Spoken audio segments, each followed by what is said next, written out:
What is going on, everyone? Welcome to another edition of the Quality Talks podcast. You will see Chris is back in the house. Yeah, Chris. Woo! How you doing, mate? Yeah, I'm good, mate. Glad to be back. Obviously, I was here at the start of the year, then dipped out, dipped back in, Yeah, you've been dipping. dipped back out. Yeah. I was putting my toes in for a while, but that's it. I'm back in full body. Full body speedos. You got the budgie smugglers on. Yeah, you're all Yeah, full in. well, that's why you only see half my body, right? Because people don't want to see that, right? Yeah. Please don't stand up on camera. Please don't stand up on camera. Man, it's great to have you back. It's so good Yeah, to have it's you good to be back. back. Yes, and what a good episode to do it on as well, because we're going to be doing a bit of reflecting in a moment of 2025 before we go into 2026, and we've also got a bunch of great questions for a sort of an Ask Us Anything episode. So yes, this is going to be really cool. So yes, I mean, I can't believe like 2025 is almost done and dusted. For those that are listening, like we're recording this just before Christmas, but by the time this goes out, you'll have had Christmas. So Merry Christmas, and we're going to be stepping into the new year in very very soon. So yeah, but where's the year gone, man? I don't know. No, it's absolutely flown by. I keep saying it just generally with so many aspects of life, but like just looking and reflecting back to the podcast, like yeah, like the years just flown over. We've seemed to have like taken it to new heights. As we said when we first started this podcast, we didn't necessarily know where it was going to go. We didn't Mm. necessarily have a plan. We were just going to, be our authentic selves and just have fun with the journey. And we certainly did that. But we've also had a lot of people come along that journey with us. And I We think have, just yeah. looking back, the other day I was flicking back through the different shows that we've done and stuff, and like the guests that we've had on. We've covered so many different topics, and shared some great insights and different experiences and stuff. And a lot of the time, bringing something different to the table, which I think has been refreshing, and I think that's been reflected in some of the comments and feedback that we've had, which is really nice. But what's been great to see as well is like from the start of the year all the way through, there's never been a drop off with the engagement, and the people who tune in and listen, they're always commenting and helping with by providing feedback and things like that of how we can improve or what they want to see next. And I think that's a real boost as well, because most things go through peaks and troughs, but to have a level of consistency, it's like a very rewarding thing. Yeah, and look, we couldn't have done it without the guests that have been coming on, and I want to thank every single one of them, because, like you say, everybody's brought energy and brought their own insights, and it's been really cool, and we've managed to do a live stream. We did a live stream in May for our first birthday, didn't we? That was fun. We've done a live in-person roadshow event, which was great. And a shout out to Exalto Consulting, Adrian Prodger and James Milner for helping sort that out, because that was brilliant, I have to say. And yeah, we want to do more of those in 2026. I know you're looking at hopefully maybe getting one lined up in Newcastle, Yeah, so is it soon? that'll be cool. So yeah, but look, I think we've done 24 episodes this year. I mean, it's almost like one every 2 weeks. I mean, I've never been great at maths, but that's roughly one every 2 weeks. I think that's pretty damn good. And we've had 14 guests on, so yeah, it's been a real great year. And I was looking at the YouTube numbers as well. We were talking about this before we came on air, weren't we? And Yeah, yeah. just like our YouTube following's gone up to just over 300, which is great. But in terms of views, between like the difference between last year and this year, last year we had around about 2,335 views on YouTube. This year we're over 18,000, fast approaching 20,000 views. Now, obviously that includes shorts and stuff like that, but it doesn't matter. It's people engaging with the content, which is great. So yeah, Spotify numbers are going up and up as well. We've got 138 followers on Spotify. Um, Across all platforms, we've got almost 3,000 views, streams, downloads, that kind of thing. And yeah, and LinkedIn is, you know, our LinkedIn page is flying as well. I think we are literally almost at 1,100 followers, and that's increased by almost 400 over the last year as well. So it's just, yeah, it's just been amazing. So thank you to everybody that's been supporting and getting involved, whether you've been a guest, whether you've been commenting, whether you've been sharing, whatever, because it's, yeah, without all of you, we couldn't, we wouldn't be able to do it. So yeah, it's been a year, definitely been a year. And do you know what? Because it's been a year, I'm gonna crack open a beer because Chris is already on it, right? So I'm gonna like, oh, I didn't sit, I kind of heard it, but yeah. So happy Christmas, mate, and Yeah. yeah, off to Happy Christmas, yeah, 2026. all the best for 2026. I think Absolutely. it's going to be a good one. I love to see where things go in the next year as well, and obviously with the support of the community and stuff, it'll be interesting to see what we do because you touched there on like we did the roadshow, the first roadshow, and we're looking to potentially do another one in Newcastle. And I just remember, it was a conversation. It just we were doing a recording and it just popped up, and we talked about Yeah, like most the, things do. Yeah, the new van that you'd bought and stuff, yeah, and we just floated an idea and had a little bit of a laugh about it, about doing a roadshow, and it's come to reality, and yeah, it's great yeah. to see. So It's yeah, awesome. and Yeah, hopefully Newcastle next stop, and then if anybody is wants to see we're in their hometown, then obviously let me know, and we'll yeah, see what we can definitely. do. Look, we don't need a lot. We just need a room and somebody to put on some food and some drinks because we've got everything else. I've been I've got all the tech, I've got all the gear, no idea, but so yeah, we don't need much. It's just a We roof just need over our you heads. guys, right? Yeah, We need an exactly. audience. Yeah, yeah. The audience does help actually. Yeah. We can't eat all that pizza and drink all that beer, although we'll give it a good try for sure. But No, it exactly. wouldn't be the same without you. Exactly. So yeah, we'll definitely be doing that. But if there are anybody out there that wants to sponsor those events, then just hit us up and we can have a chat because we want to do more of them definitely. So shall we get into the AMA, Chris? Go for it, yeah. Yeah, because we've got some really good questions. And last year, if you remember, we had Santa join us, didn't we? Do you remember we had Santa join us for the AMA last year? I do, yeah. I heard he's been a little bit busy this year, though. Apparently, he's got his own podcast now. Has he Apparently, really? following coming onto our podcast, he's got his own podcast, and he hasn't Trying to got. steal your following. Yeah, he hasn't even got any time to come and join us this year. Yeah. He basically said, "Sorry, Stu, speak to my agent." I was like, "What? You cheeky bastard." Anyway, yeah. So, well, who knows? Who knows? Maybe when his podcast flops, he'll come crawling back to us next year. Who knows?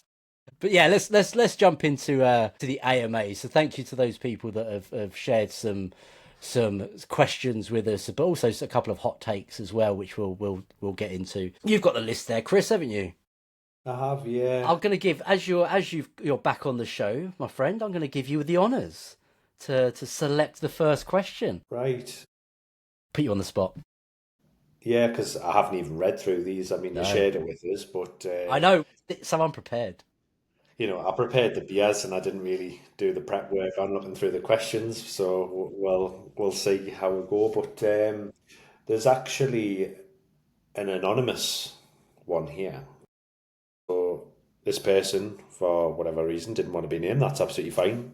A disclaimer as well, if you ever put in questions, you don't have to have your name up here. If you're comfortable with that doing it and you want a bit of a Exactly. shout out, by all means do it. But if you just want were to answer the question and hopefully provide a little bit of insights and personal perspectives on your question, then absolutely go for it as well. It's Yeah. entirely up to you. Yep.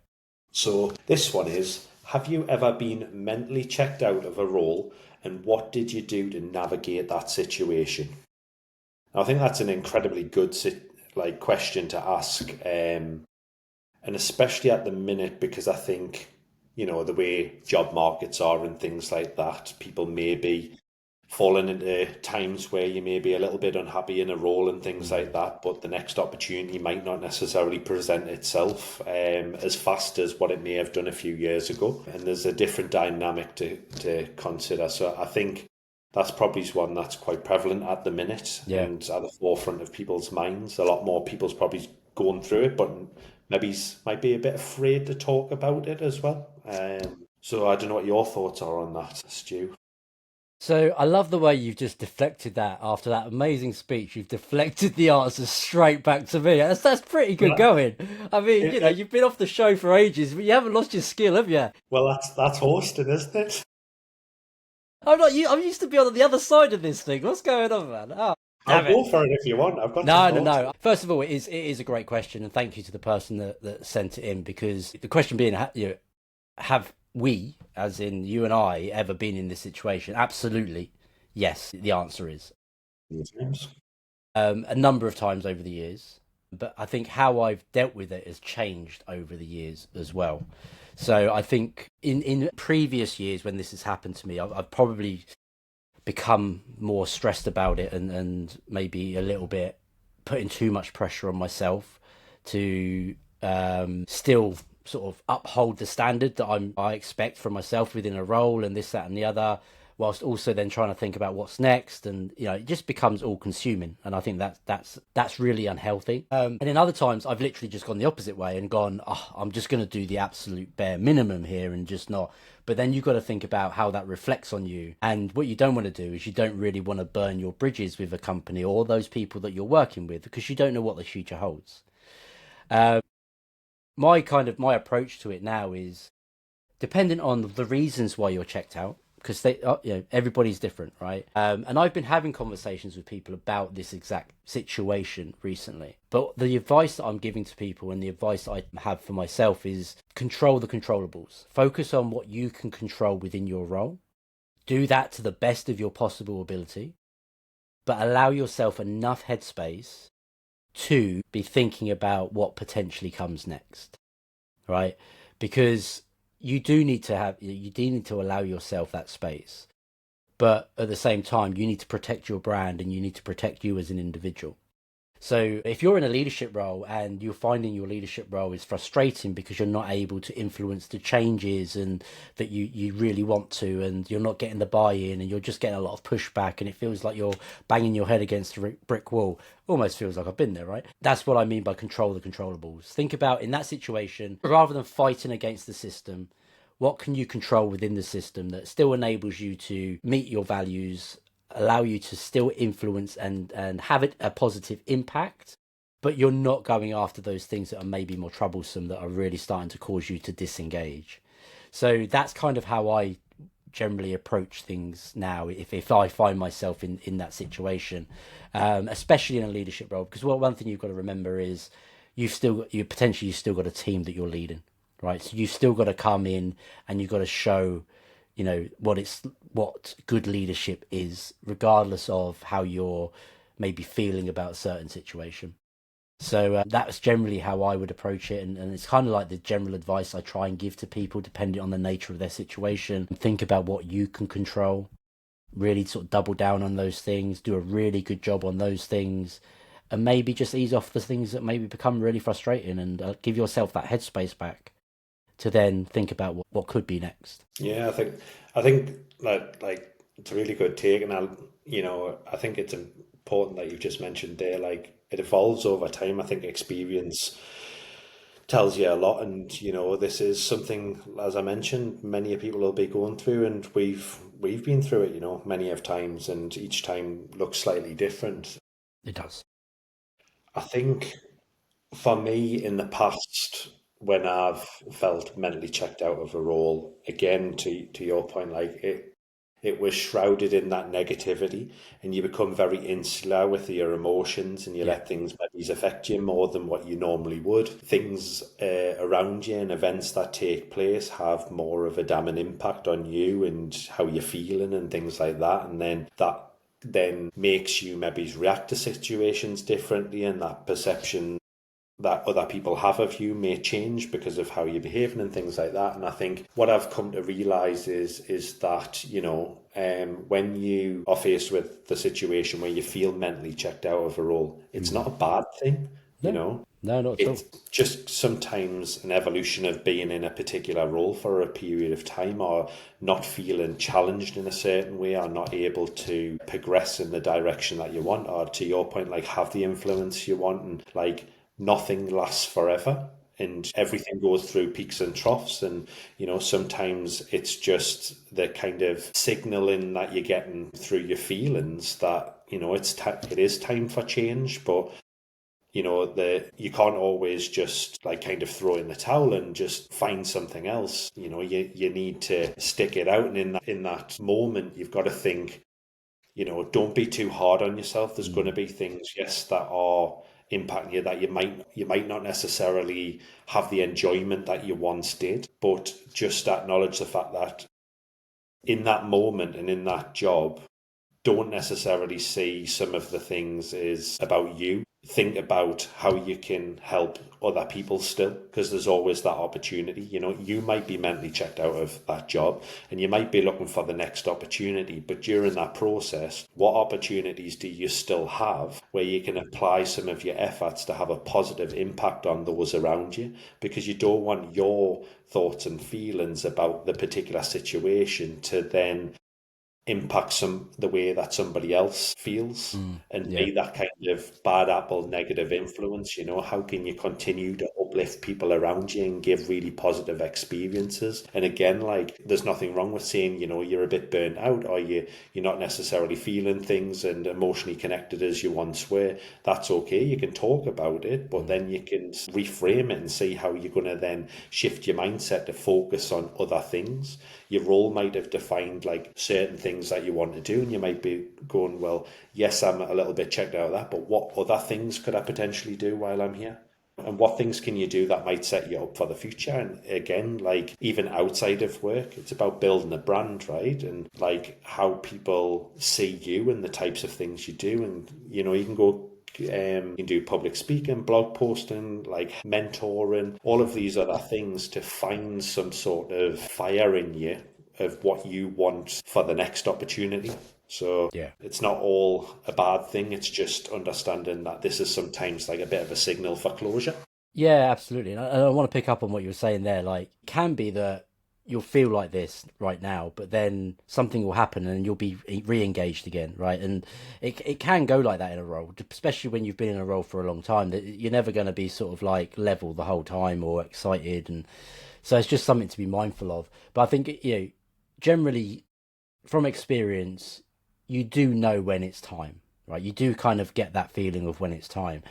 And one of the things that I've been sort of speaking to people about that are in maybe in that position is just take some time to reflect and think about, you know, to think about what's next, what's going to be the right role for you moving forward. And the advice that I've been giving to people is just step away from a screen and get a good old pen and paper and sit down and write down, just brain dump exactly what the things are that matter to you from a role, right?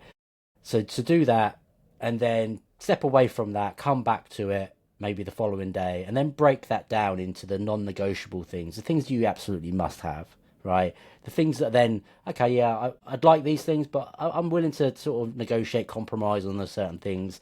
And then at the bottom there, you've got the things that are just really, really nice to have, right? So and then step away from it again and then come back again and ask yourself honest questions again. And then once you've kind of done that a few times, you'll have a real good, clear insight as to what's really important for you. So then when you do start looking for a role, you're not just sort of going out there blind. You know what you need. And that's the important thing, what you need. And actually also it might even kind of help you reflect on your current role as well and go, well, actually, maybe things aren't as bad as I think they are, right? So I think that's a really good exercise to go and do. And as I say, I've advised people to do that recently, and they've come back and said it's really helped. Because I've been speaking to a number of people that are, maybe in this situation, or they've been made redundant, or they're in the process of being made redundant. There's so much of that going on at the moment. So yeah, just understanding what you ultimately need from a role can really help clear your mind and then focus on the next step. I think what you mentioned there as well, like reflecting on the role at hand, the one where you're feeling like you're coming towards the end and you're losing motivation. Sometimes we might sit there and go to write down what we want from the next opportunity and what we really truly deeply value, but it doesn't always surface, and sometimes it's good just to write down what's happening day to day that is affecting you positively or negatively. What's having an emotional response? What is it? So write down the action and write down the emotions that you're feeling that's tied to that particular action, good or bad. And then that sometimes is the trigger where you can go through after creating that list and saying, right, this is something that I definitely don't want, this type of situation. And then you can look at job descriptions and could the situation I'm faced be linked to what's being asked in this particular role or this level of responsibilities. And that might be something then, you scratch that one out, and then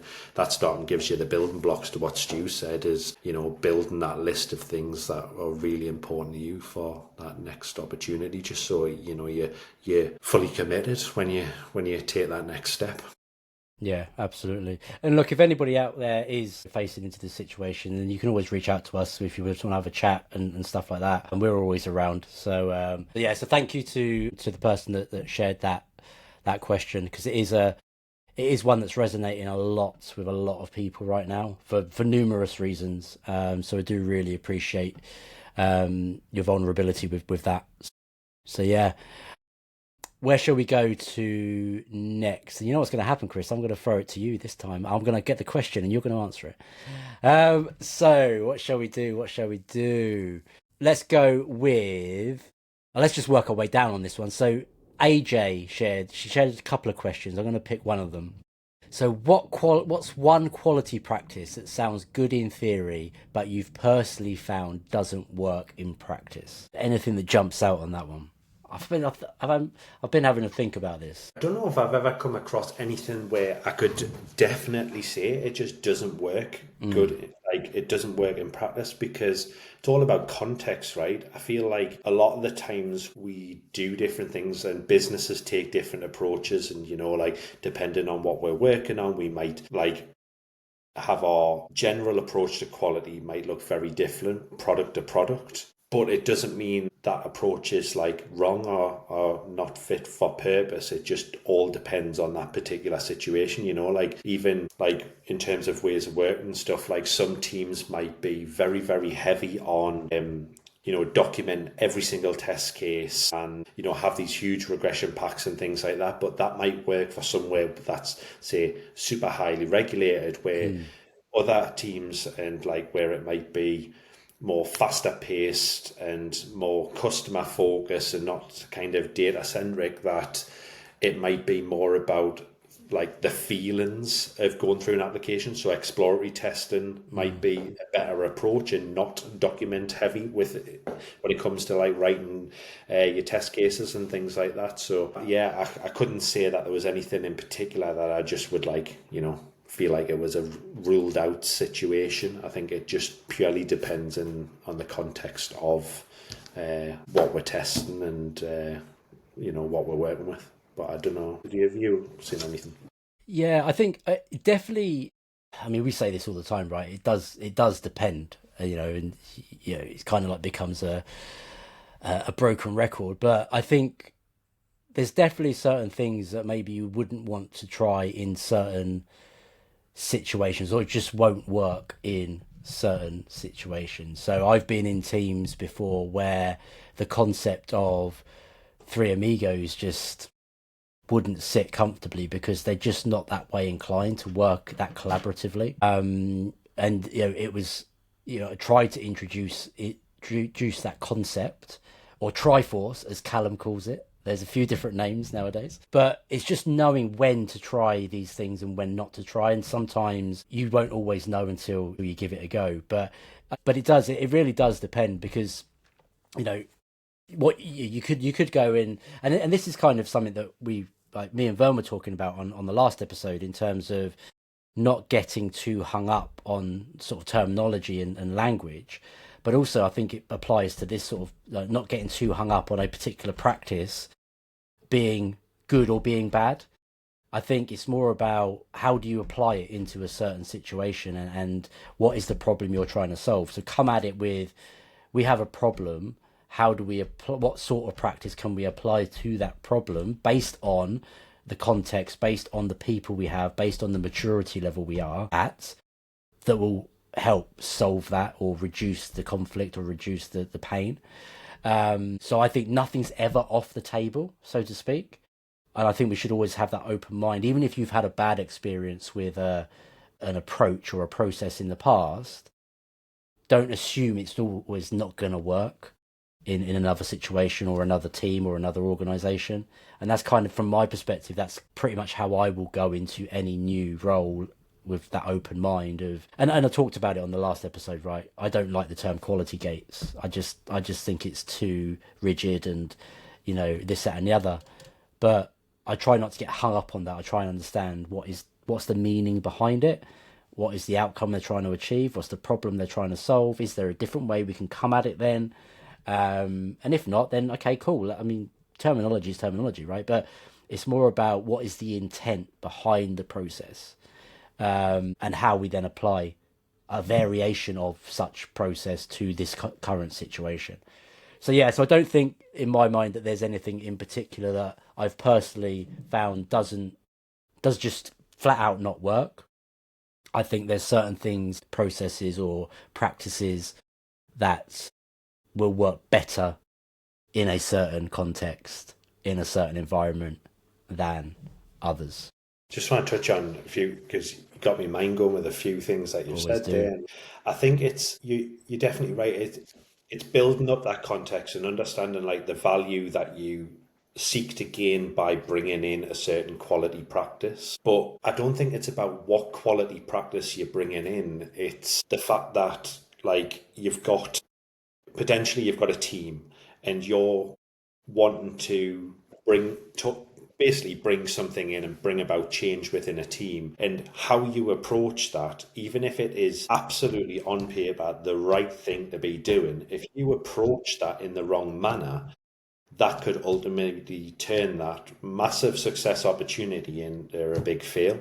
And I think it's, like you mentioned, like understanding why are you doing this? What's the value that it seeks to gain? What's the problem that we've got at hand? Like, how is this going to evolve over time? How are you going to get people involved in the conversation? And for anything to be successful, especially in a team environment, it needs everybody to feel part of that and part of the journey for them to adopt it and wholeheartedly believe in this is the right thing to do. And we've seen it many a times where like teams are being told they've got to go and do something and nobody's emotionally invested in it, and it doesn't quite work out. Whereas if it gets brought up as an idea and everybody collaborates and contributes in one way or another, they find themselves really wanting to make it work.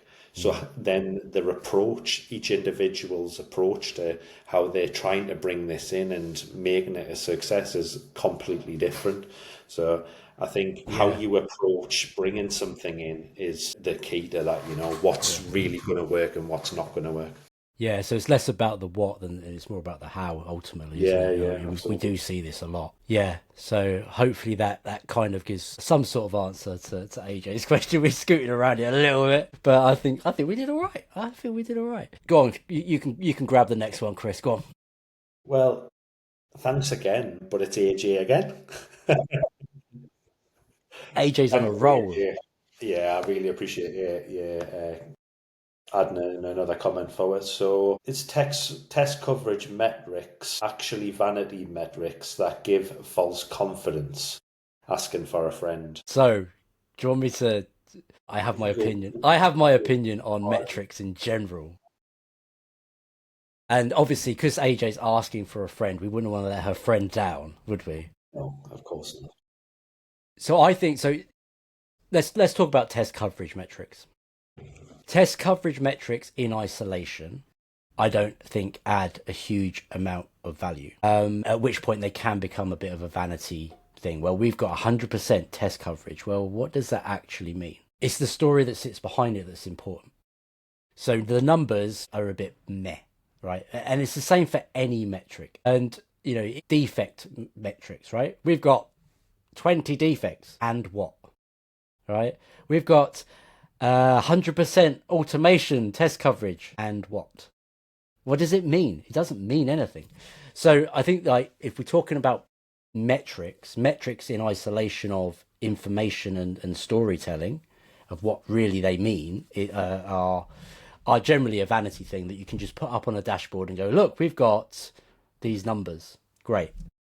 They give you some sort of insight to a conversation you might need to have, but they don't really give you much else. And for me, they never really fill me with confidence because I'm too curious to kind of go, that's green.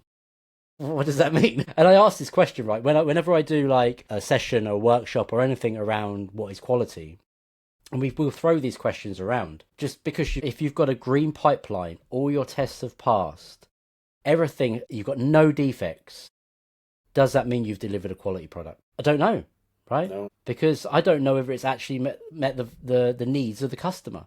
All I know is that the tests that we've written have passed, right? We've got no defects, so the code that has been built is doing what it's supposed to do based on what we've been told it needs to build. But it still doesn't mean that we've built the right thing. So I think any of those sort of metrics are quite vanity focused, unless you actually know that A, you've built the right thing, you've got that customer feedback, and there's some sort of story that you're able to gain from what's behind those metrics. Yeah, 100%. I was going to mention that about a story because I just see metrics, like you said, metrics in isolation are absolutely useless. And they're there to tell a story, and each metric is a chapter in that story. And the more that you can have, the better the story will become. But ultimately, if there is things missing, then you never end up finishing that story. So its value completely diminishes. So I think, the whole point in metrics as well is like everybody has to understand why they're there. Because if you're just shouting numbers at people, it means absolutely nothing to them. So it's bringing no value. So first you have to understand why are you wanting to even capture metrics in the first place? What's the value of them? And speak wholeheartedly and openly and get people engaged in what's the message you're trying to tell. And then use the metrics to drive that message, and tell that story and get people engaged and to get them to understand what that means. But without that, they're not working. No, exactly right. And look, we could go 6 months without having an incident in production, right? Somebody says to me, we've gone 6 months without having an incident in production. Okay, cool. My first question is, how many releases have we done? We've done one. Yay. Wow, amazing, right? Yeah, we've done one release. Well, of course you're not going to have, but I've also had it the other way around, right? Where I've been challenged about the number of incidents in production has gone up. So clearly we've got an issue, right? Clearly we've got an issue. And anybody that's listened to the last episode knows how me and Vern feel about the word clearly. But then when you actually flip it and say, well, actually, okay, so our number of production incidents has gone up, but actually the number of releases we've done has quadrupled. So actually per release, we're actually lower on incidents than we were before. So this is where you start having to bring like those insights together. And actually, I prefer calling them insights than metrics, because insights is actually more valuable information that you're forming from gathering that and then coming to some sort of conclusion about things. So never just go with one set of numbers or whatever. It's the story across the board. Have our we've got 100% test coverage. Great. Okay, how many tests we got? One. It's like, wow, amazing. Do you know what I mean? It just I personally, that is just a vanity thing for me. It's about the messaging behind it and what does it really mean? What do the insights tell you? And what conclusion does it allow you to come to? And then ultimately, what decisions does it allow you to make? Because that's what it's all about, right? And that's where your confidence comes from. So hopefully that answers the question, AJ, for your friend.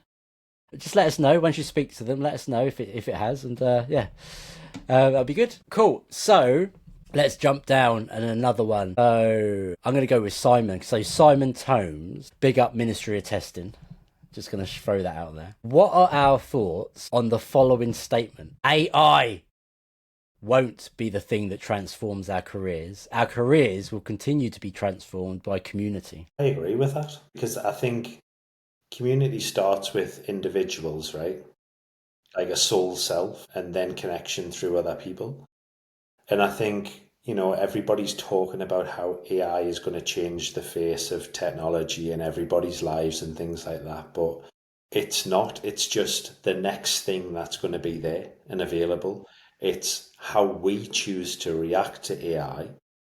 We're the ones who are going to influence how we change our roles and how we may leverage AI and maybe adapt new ways of working and drop old ways. And that's just like anything, right? We've been on this planet for a hell of a long time as humans, and we've constantly evolved through all different challenges. And there's been much bigger challenges that we faced than AI, The dinosaurs. Yeah, big asteroids hitting the Yeah, planet and stuff exactly. there's a lot more adaptation that needs to happen off the back of that one. Yeah.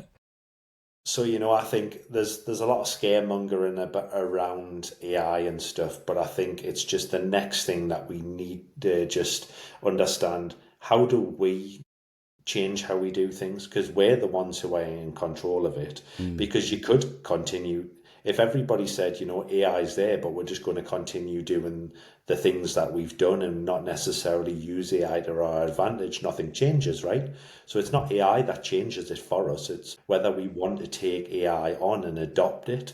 There's been many tools that we've had available to it, and we haven't, necessarily seen the true value that it's brought, and it's been something that's been shouted about and then dropped 6 months later. I don't think obviously that's going to happen with AI. I think it's obviously a lot of investment globally and stuff and a big push for it, and it is the next thing. But I think it's in the hands of the beholder. If you've got that at your arsenal, use it and adapt it to how you want to use it. Because at the minute, we don't understand so much about AI and its capabilities. All that's still fresh and new. So we don't necessarily know how we're going to take full advantage of it. So go through that discovery. But you're the one who's going to lead that. And then again, to Simon's point, communities. Knowledge is powerful when knowledge is shared. So if you're doing something with AI and you feel like you're using it in a way that's going to change how you work or how your role looks or the next role that's going to be created in your company, you've found like a bit of a gap there that, using AI could support. Talk about it, spread it with the community, spread it within your organization, because that's what's ultimately going to be the community part in it, is people talking and sharing experiences that they have. But yeah, a tool or a piece of software or something like that is nothing, right? It's just something that's there until it's used. Yeah, I mean, look, I agree. I think it's how we choose to adopt it or take it on board. And for me, it's kind of like we need to be open-minded enough to kind of understand how it can help us, right? Because it's another tool in our toolkit. It's another tool in our armory, whatever you want to call it. I think the community side of things, I don't think AI will be the thing that transforms our careers, right? In the same way as automation wasn't the thing that transformed our careers, and so on and so on. We work in tech changes, right? So what's the next thing after this and the next thing after that? So our careers continue to evolve because we choose them to evolve, right? I could step away from this career at any point if I wanted to. If AI was something that I really didn't want to embrace, and that's what I mean, it's like we're gonna have to embrace it, right? Then I'll have to step away from this career, right? Because ultimately it will things will move faster than I will keep up with. Do you know what I mean?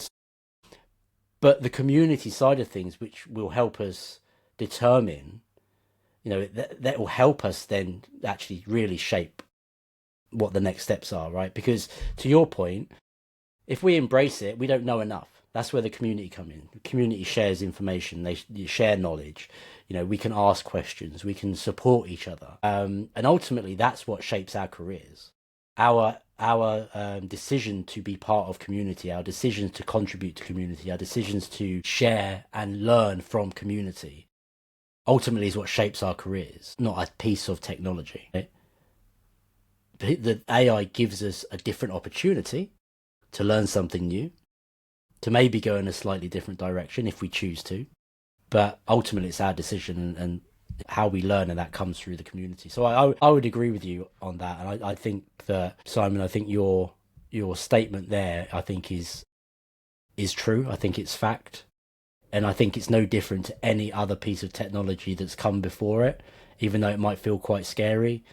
You know, think about when automation, I mean, we still talk about automation now, and even with AI, it's the next step of automation, right? So yeah, I don't think it's going to shape our careers. I think the community will always be the thing that helps transform and shape our careers moving forward. And we hold the keys, though. Yeah, 100%. We hold the keys. I would, when you were talking there, my mind was going again. I was just thinking about, like, if we compare quality or tech as a whole to communication in Mm, general. Communication started off with verbal communication, and then people started sending messages by little pigeons, carrier pigeons and stuff like that.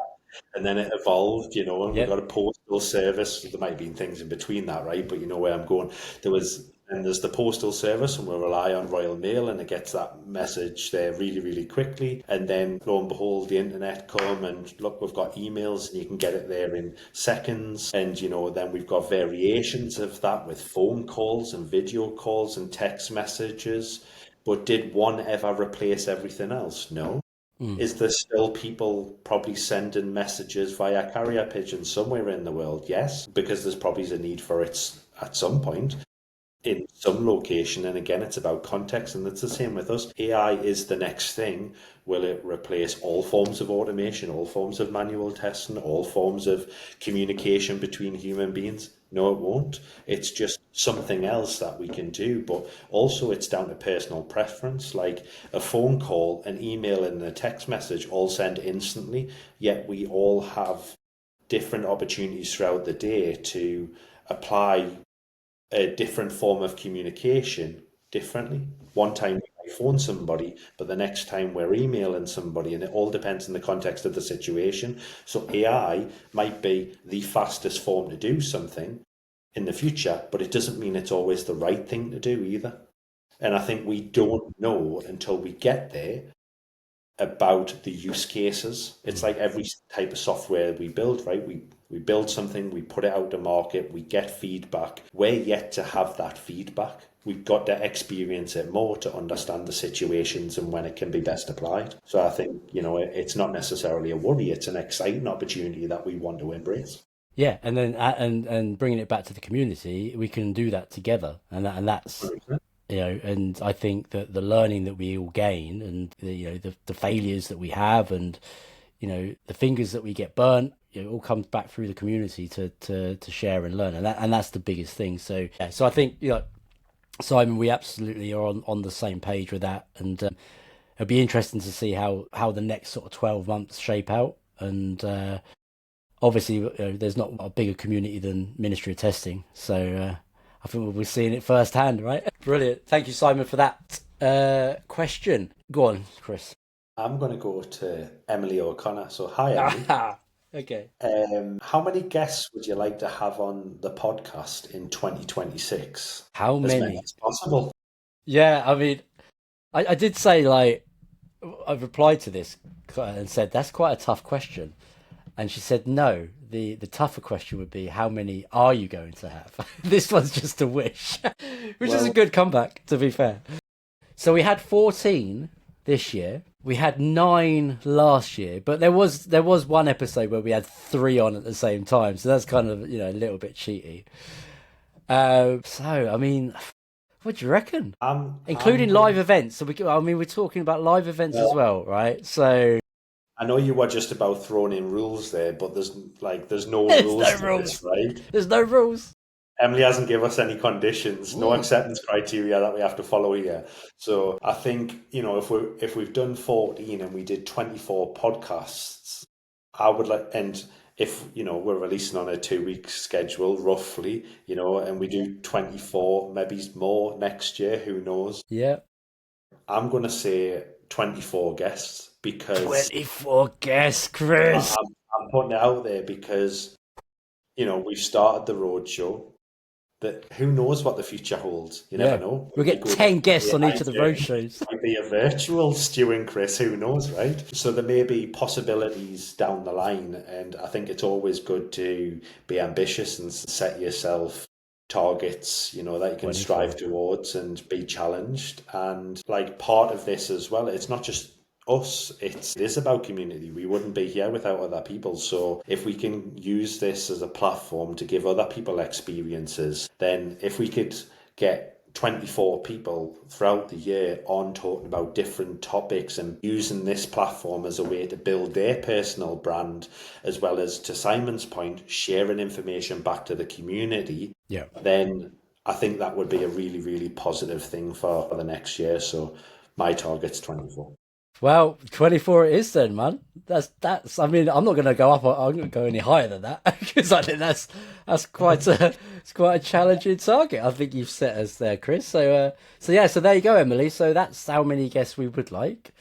Join us again or next year at this time so we can talk about how many guests we actually had. So if you can tell us, Emily, when your diary's free next, Yeah, we so you would can like come to on and get be you one on. of those guests, and Yes. then yeah, but yeah, obviously our platform's open to everybody. So yeah, it's feel free to hit us up if you would like to come on. If you've got a topic you want to discuss or anything like that. So cool, right? So 24 guests for next year, then. So that's in stone. Where do we go next?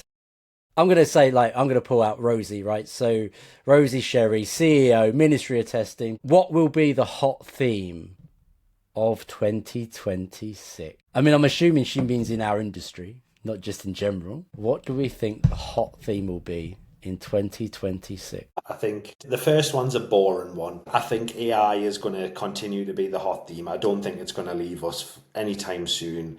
You look at the global economy, the amount of investment that's going into it. We're still in the AI race. There's still this bubble that hasn't burst yet. We're going through the discovery. I think it's here to stay. That's the obvious one. I'll give you that I one. I personally think one of the next hot themes is around human interaction within tech industry. So the tech industry, like I've just mentioned, we have various forms of communication.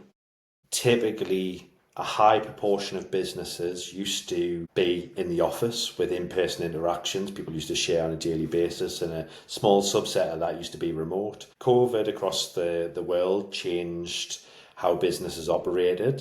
They had to go to a remote, a hybrid culture in order to sustain their business and keep things going and adapt. And I think it proved that it can be done, but it forced us into a position where we had to adapt. Previously, I think a lot of businesses might have been afraid of that.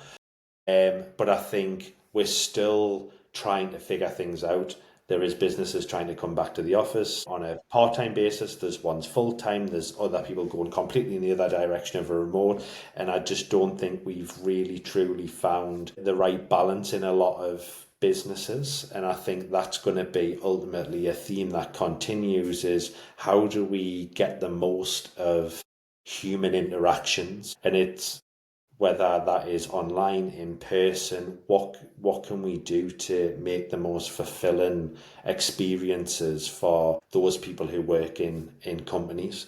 Because we see more and more, like on the news, people say are not seeing career progression as they did maybe 10, 15 years ago. That corporate ladder that everybody wanted to climb, and that those aspirations are not necessarily as prevalent now. So I think all of this is going to come into, how can we make the most out of the times when we interact throughout the day together in the workplace. So I think human interaction and connection will be pivotal in how we move forward in 2026. That's a really, really good one. Yeah, we've definitely not nailed it down. Yeah, will be interesting to see. I want to add something that I would like to see become more of a hot theme. I'm not saying it will, but something Well, that you would like it to. I would like it to. He's pushing it out there. Propaganda, folks. If you put it out there, you kind of it has to happen, right? Yeah, absolutely. I would like to see a lot more emphasis and support groups and stuff like that focused on well-being in leadership. We've spoken about this, right? And such like, and we're big advocates of that on this show and just in general. But I would really just like to see more. It talked about more opportunities for people to come together and in person, and events that support it, and just that sort of thing, right? And training around it. And because whilst people are talking a little bit more, I don't think there's enough support for people in leadership positions to feel comfortable being vulnerable and getting the support they need and stuff like that. And I'm not saying that goes above and beyond what mental health, well-being in general, and all the support groups that are out there, which are absolutely amazing. I'm more talking about in the workplaces, specifically around leadership, because I don't think and we don't think it's supported enough, right? So it's something that I would like to become a hot theme in 2026, and maybe we can move that needle a little bit more with some of the things that we're doing. So yeah, so watch this space. Let's see what we can do, but I'd love for it to become more of a thing. Yeah, absolutely. Like, we said we've talked about it quite a bit, but I, I think again it goes to that communication aspect, right? The more we can talk about something, the better we can understand it. Then we can start and do things about it, make positive changes. A lot of the things that we're seeing, in the media and LinkedIn and things like that, does stem from the lack of support structure that we have, and especially within that's more generally, but especially within, like, to your point, the leadership domain. So the more that we can draw attention to that, and the more we can talk about it, the more we can start and move forward, because we've been kind of stuck in the mud for quite some time now, and old habits are starting to creep in from like 10, 15 years ago, and we're seeing things maybe taking a bit of a backward step, and things not really surfacing in the way that we seen maybe 2 or 3 years ago. So yeah, talking's always a positive step, and the more we can support one another, the better the outcome will be. Yeah, absolutely. We've got our highest commenter here. So, Delbia, we have 3 questions from you, so thank you very much. Mm. I always say 3 is the magic number as well, so Somebody else said that, didn't they?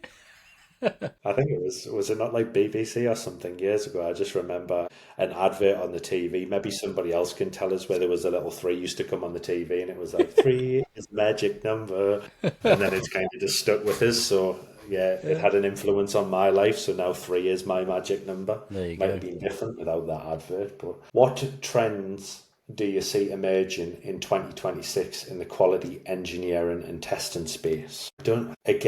I think the thing that's just going to continue to dominate is this AI thing. I just don't know if it's going to be overthrown when we talk about what is the thing that's trending the most. I think it's the adoption of AI into businesses, but like we spoke about what that looks like, his eye of the beholder. Really, it depends on how you do it, but yeah, not sure. You, Stu? So yes, I think that's going to be the key trend.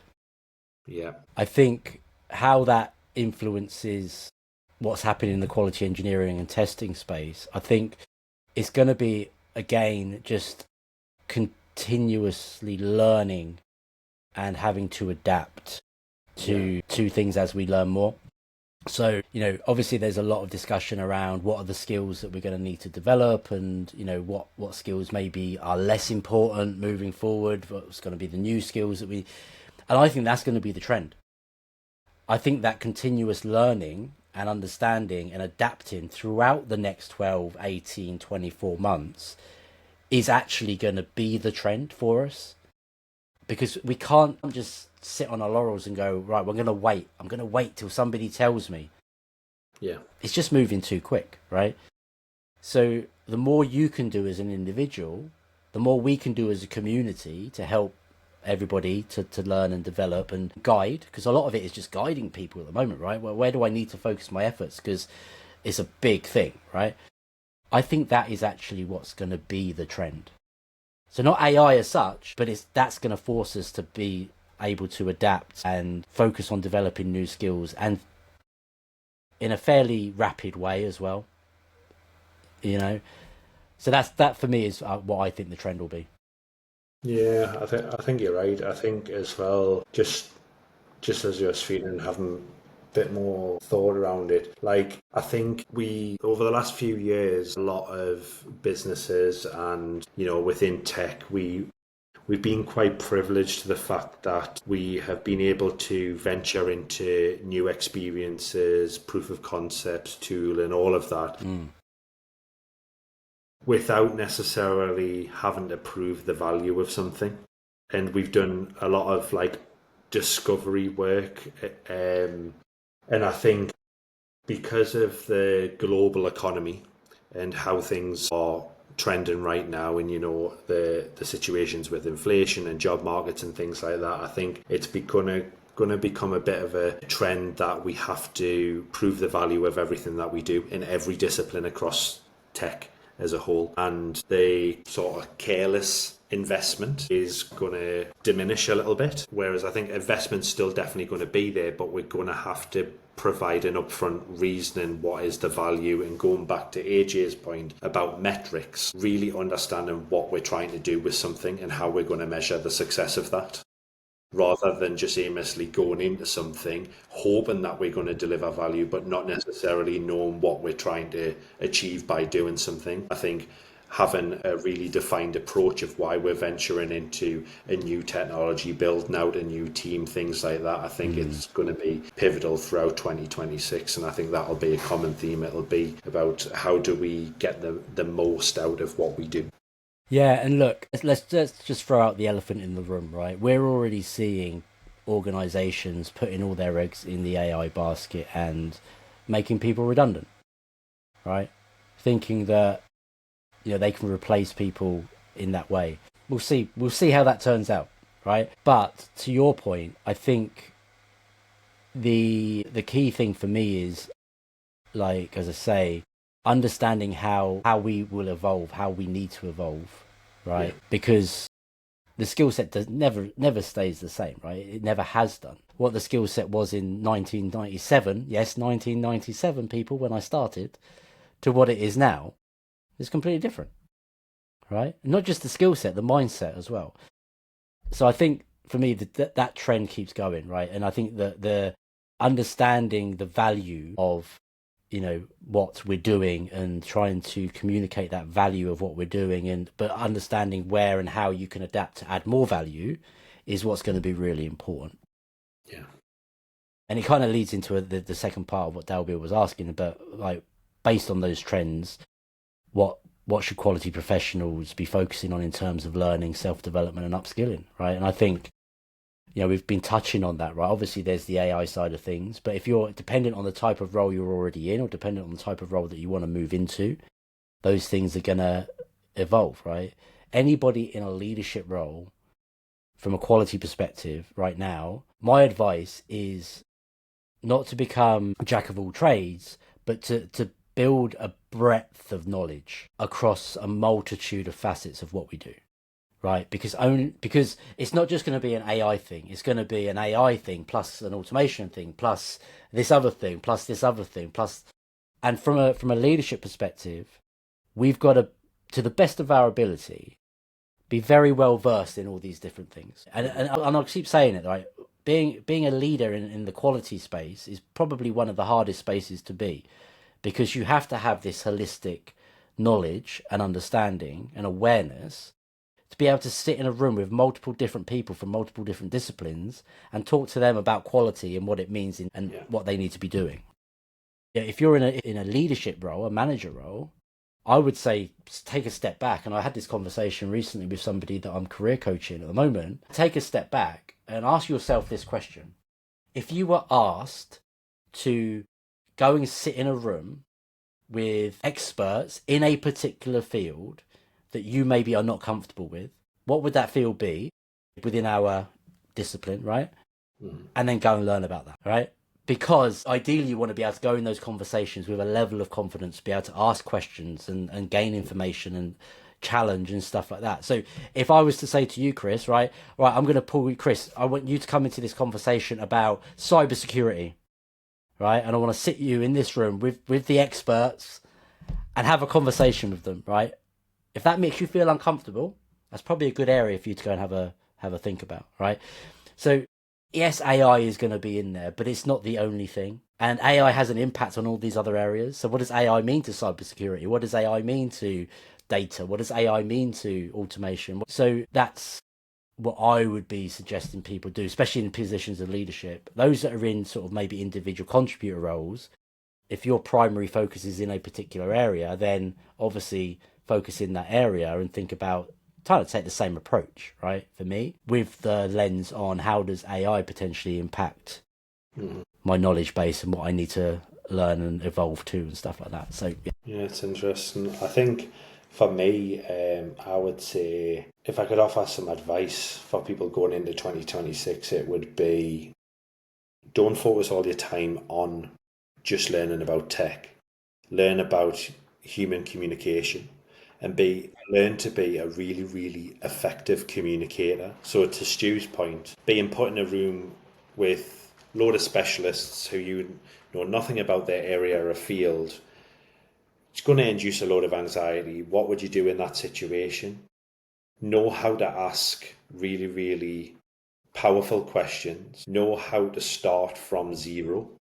Just like when you know absolutely nothing, know how to just ask a few questions to get the ball rolling, to get conversations flowing so you can find out more information. A lot of the times we're faced with that when we're building a new product and we know nothing about it and we've never had those experiences before. Knowing how to ask the right questions to drive the answers that you need, but also to drive conversation in the room, because that also, being a really strong communicator in that regard as well, goes really good against building your personal brand. If you're seen to be the person who is a facilitator of the room through difficult conversations and hard times, but also to our point before, if you can be a really, really good storyteller and you can connect all of the dots, like within a quality role, there's so many aspects of technology that we touch, and if you can bring them all together and tell a story really, really effectively and the value that it brings, that's a really, really important asset to have within a business and organization. But also it's going to help you grow as an individual. It's going to make you a lot more confident. You're going to be a lot more efficient. You're going to build better relationships. But then also thinking about then, once you've done that with other humans, once you start looking at AI and stuff, a lot of the time when we're using AI, how efficient is the prompts that you're putting into AI? The types of questions that you're asking it will determine how effective AI is going to be for you as an individual. So being able to be very, very concise with your communication, the questions that you're asking will determine how you're able to adopt the usage of AI within your field of work as well. So I think, human communication will be a pivotal aspect of 2026. yeah, and look, right, going into a room with people who are experts in a field that you know nothing about and being able to ask questions is a great way to start learning. Yes, Right. absolutely. So, and when I'm talking about understanding and start learning these different areas that maybe you're not so confident in, that's one way you can do it. But you need to be able to have those skills to be able to start doing that, right? And we're not talking about having a depth of knowledge in these areas. It's about being able to hold these types of conversations and gather more information and do it in a confident way that enables others to then open up to you, right? Yeah. Because if you're asking closed questions to people, you're not going to get much out of them, right? So having that, being able to communicate, like you say, Chris, being able to ask those questions in an open way to drive more conversation is a great thing, right? So, and we talk a lot on this show about coaching and stuff like that. They're the skills that for me, any quality, professional really, but especially people in positions of leadership within the quality space should definitely invest time in building, right? And doing it properly is what I'd suggest. And I mean, it almost like that basically answers Dalby's third question. So we're almost like answering the questions before we even ask them. So, which he says, as quality leaders, how can we better influence language and behaviours across teams, right? So I think we've pretty much answered that in in those what we've said there. Brilliant. So thank you everybody for all those questions. I mean, we've made it through them all. Chris didn't think we were going to make it through them all, to be honest.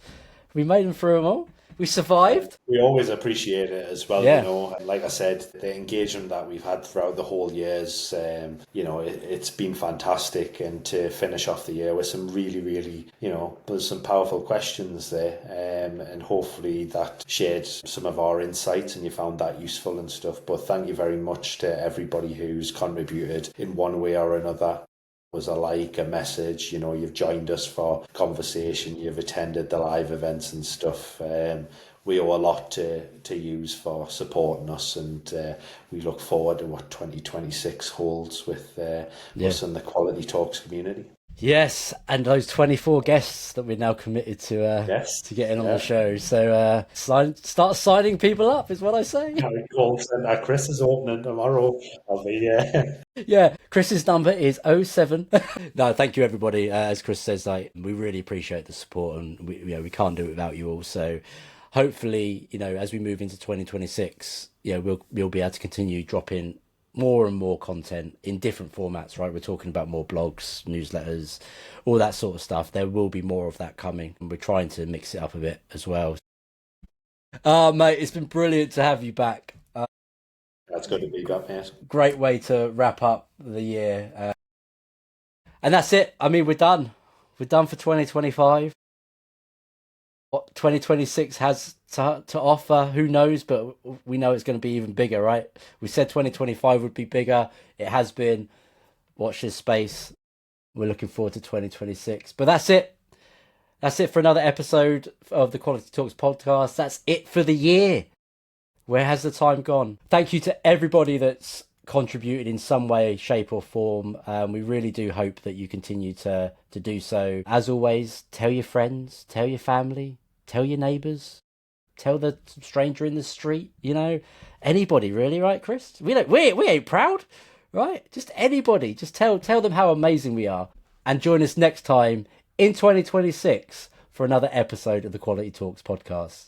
Take care for now, and Happy New Year. New Year, everyone.